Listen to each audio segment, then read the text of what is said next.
It seemed like that. Top 8. Home run by Desmond to the center field, and that would be 7-7. Rockies knock, and they tie the game. Top 9. Murphy grounds into a force out. Rendon to Dozier for 1 out, and Blackmon scores. Nationals lose 8-7 against the Rockies. Loss created to Platinum Man Fernando Rodney. I am very sad about that because it looked like it was a perfect, easy win for the Nationals. But again, the Chicago Cubs GOAT is looking for a team to screw over now that he has been pushed away from the stadium that he was peacefully sleeping at. Just Javier Baez, thank you for lifting the curse, but now you have placed the curse all over the Major League Baseball. Now the GOAT is finding a team to do his fechorías. Anyways, now that I lost my train of thought, let's continue to the next game.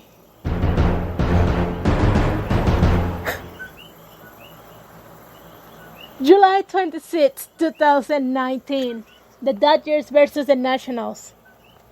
And I'm going to be really honest, I do not care for this game, because Kike Hernandez was not playing there, so Dodgers, you can go to the side. Anyways, single by Bellinger to the center field. Pederson scores, and that will be 1-0 the Dodgers. Bottom 7. Nationals challenge the tag play at home. Eaton singles to a left field. Robles scores, and Parra out at home. They challenged it because they thought it was a save, but the umpires, they are usually incorrect, but you cannot fight about that.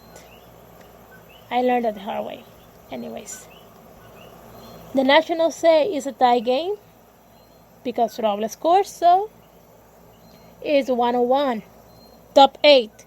Home run by Justin Turner to the center field. Pederson and Verdugo scores, and that will be 4-1 the Dodgers. Bottom 9. Jensen pitching, full bases. Soto walks, Turner scores. The Nationals lose 4-2 against the Dodgers. Loss credited to Zip. And let's continue to the next game because this is painful to just narrate. It was painful to watch. So let's continue.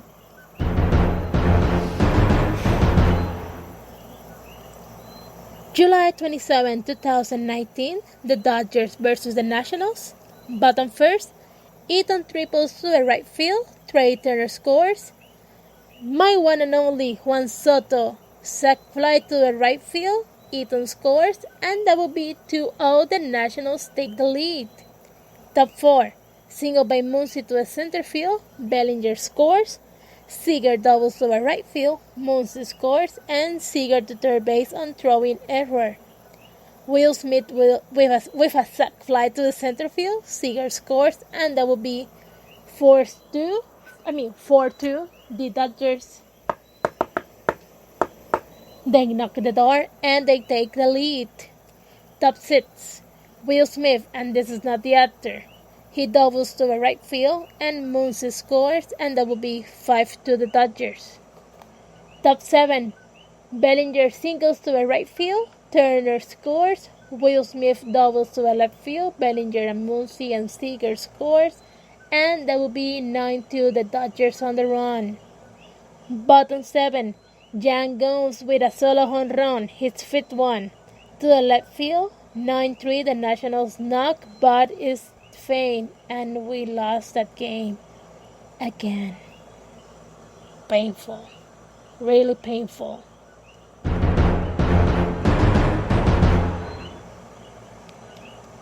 July 28, 2019, the Nationals versus the Dodgers again. Top 5, Beatty, I don't know whichever you spell that name. I'm sorry for butchering. He doubles to a right field. Pollock scores, and that will be 1-0. I said 1-0 the Nationals, but no, it's not 1-0 the Nationals. I am thinking Nationals. I'm sorry. 1-0 the Dodgers. Bottom 5th. 15 home run by Brian Dozier to the center field. Parra scores. Rendon singles to the center field. Robles scores, and that will be 3-1. The Nationals, they knock on the door and take the lead. So, bottom 6th. Single by Strasburg to the right field. Howie Kendrick scores. Parra to third and Dozier to second. Turner reaches first base on fielder's choice. Parra and Dozier score. Strasburg to third. Throwing error to first by Jock Pederson. And then a single by Rendon to the right field. Strasburg scores. Trey Turner to third. And that will be 7-1. The Nationals on the run. Bottom 8. Rendon singles to the right field. Turner and Robles scores. And home run number 18 from my one and only. Give me a second because I am going to sing. My only you that gotta kiss me, please. Should I Morshiga go Hisuga no. My one and only, my only you for me. Juan Soto, home run to the center field. Rendon scores, and that will be 11-1. The Nationals on the run again. Top 9, home run by Seager to the right center. That will be Muncy and Martin scoring, and that will be 11-4. The Nationals win the last game over the Dodgers to end the week with a high note. And the player of the games, literally, again, everyone did his fair share with 11 runs and 14 hits.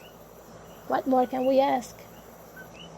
If only they could have played like that in the 3 games against the Dodgers, it would have been perfect. But again, and this is not me crying, this is a fact. Well, could be a fact. We need to call the Ghostbusters on this one. I think that the ghost of the GOAT for the Chicago Cubs is running around every team, seeing who he can screw over with she or he. I don't know if it was he or a she, but the GOAT is looking for someone to screw over with, and last week was the Nationals' time. But anyways, the National ended up last week, with the following numbers: 56 to 49, with an average of .533, 5-5 on the last 10 games. They lowered their record. 30-23 on the home games, 26-26 away games, and still the Nationals are leading the wild card game. And on this last week, they won 4 games and lost 3 games. 4 games, 1 with the Rockies and 2 with the Dodgers, and 4 games lost, 3 against the Rockies and 1 against the Dodgers. Wait. This doesn't make any sense. No, it does make any sense. Yeah, it makes sense. Because they won 3 games against the Rockies and they won 1 game against the Dodgers. But yeah, if you write something, just follow it. Don't joke around. Anyways, we'll see what's going to happen this week. Because right now we got a game going on. And let me see, that was today's game when I started the podcast, which I inconveniently did not record the first 7 minutes. The Washington were winning 2-1 against the Atlanta Braves. So You're going to see next week how that game turned out and how the other games were turning out. So, without further ado, let's continue with the other information that I have for you.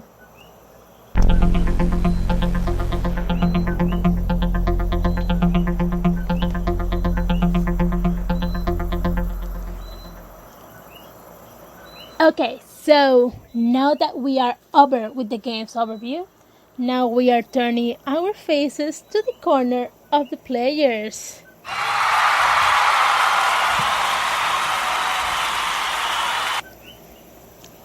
Yes, this is the this is the corner of the players, and this episode we will have two players in which we will give basic information so that you can start your own research on the Washington Nationals players, because for me right now, having this podcast is an opportunity for me to make the players more available for the public, like giving a little bit of information so you guys can get your facts and do your own research and see, oh, Strasburg is a good pitcher. Matt Scherzer is a good pitcher. Now I understand why everyone is on with him.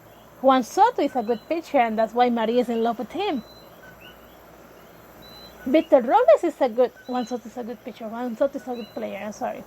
Victor Robles is a good player. And right now, for me, having this podcast is about getting awareness on the Washington Nationals player and getting awareness that the Washington Nationals are a good team that deserve more recognition, and they deserve to be heard and they deserve to be watched because they are good. So, without further ado, let's continue on to the Washington Nationals players that are going to be featured on the corner of the players.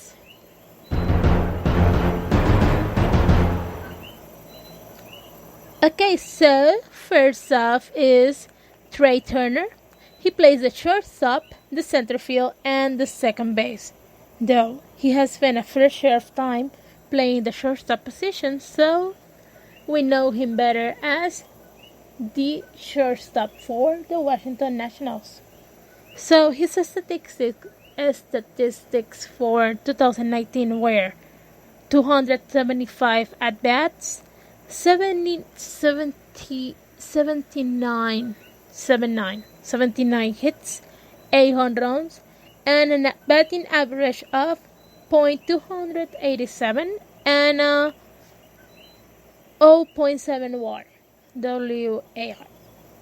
Statistics for his career are 1,698 at-bats and 490 hits, 52 home runs, which is actually not that much, and a batting average of .289.